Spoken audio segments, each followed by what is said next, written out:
ಇನ್ನು ಯಾದಗಿರಿ ಜಿಲ್ಲೆಯ ವಡಗೇರ ತಾಲೂಕಿನ ಸುಕ್ಷೇತ್ರ ಕೃಷ್ಣ ವೇಣಿ ಭೀಮಾ ಸಂಗಮದ ಶ್ರೀ ಸಂಗಮೇಶ್ವರ ಜಾತ್ರಾ ಮಹೋತ್ಸವ ಅಂಗವಾಗಿ ಇಂದು ಸಿದ್ಧಲಿಂಗ ಮಹಾಸ್ವಾಮೀಜಿಯವರು ಕರ್ನಾಟಕ ರತ್ನ ತ್ರಿವಿಧ ದಾಸೋಹಿ ಡಾಕ್ಟರ್ ಶಿವಕುಮಾರ್ ಮಹಾಶಿವಯೋಗಿಗಳ ಪುರಾಣ ಪ್ರವಚನ ಕಾರ್ಯಕ್ರಮದ ದಿವ್ಯ ಸಾನ್ನಿಧ್ಯ ವಹಿಸಿ ಆಶೀರ್ವಚನ ನೀಡಿದರು.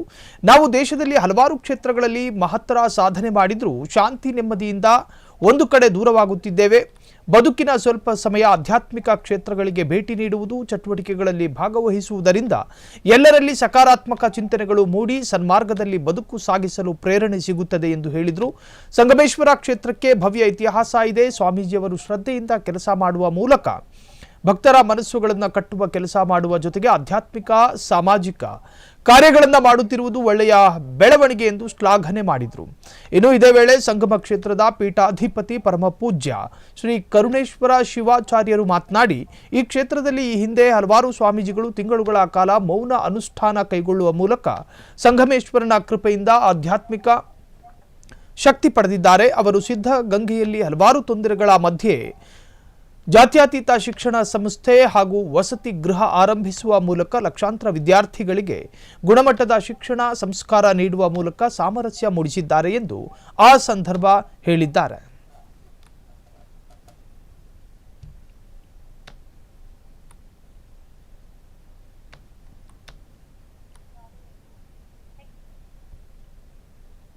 ಜಾಸ್ತಿ ಆಗ್ತಾ ಇದೆ.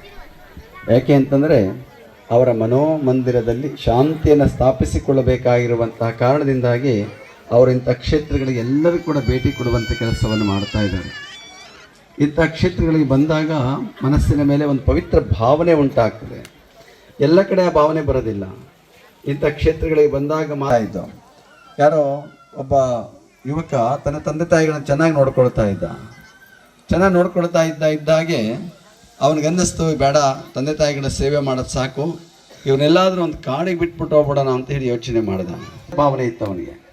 ಎಂಥ ಸೇವೆ ಭಾವನೆ ಅಂದರೆ, ಇದು ನೀವೆಲ್ಲ ಕೇಳ್ತಾ ಇದ್ದೀರಲ್ಲ, ಹಿಂದೆ ತಂದೆ ತಾಯಿಗಳನ್ನೆಲ್ಲ ಹೆಗಲ ಮೇಲೆ ಹೊತ್ಕೊಂಡು ಹೋದಂಥ ಅವನ ಶ್ರವಣಕುಮಾರನ ಕತೆ, ಹಾಗೆ ಅವನು ತಂದೆ ತಾಯಿಗಳ ಸೇವೆ ಮಾಡಬೇಕು, ಇಂಥ ಕ್ಷೇತ್ರ ದರ್ಶನ ಮಾಡಿಸ್ಬೇಕು ಅಂತೇಳಿ ಕರ್ಕೊಂಡು ಹೋಗ್ತಾ ಇದ್ದಂತೆ.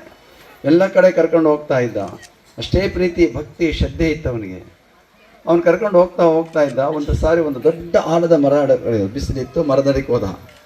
ಮರದಡಿಗೆ ಹೋಗ್ತಿದ್ದಾಗೇ ಅವ್ನಿಗೆ ಎಂಥ ಭಾವನೆ ಬಂದ್ಬಿಡ್ತಪ್ಪ ಅಂದರೆ, ಇವ್ರ ಸೇವೆನೇ ಮಾಡ್ತಾ ಇದ್ರೆ ನಾನು ಎಷ್ಟಿತ ಇರೋದು, ಸಾಕು ಇವ್ರ ಸೇವೆ ಬಿಟ್ಬಿಡೋಣ, ನನ್ನ ಜೀವನ ಕಟ್ಕೊಳ್ಳೋಣ, ಯಾವ್ದಾದ್ರು ಜಾಗ ಇದೆ ನೋಡೋಣ ಯಾರಾದರೂ ಅಂತೇಳಿ ಯೋಚನೆ ಮಾಡ್ದ.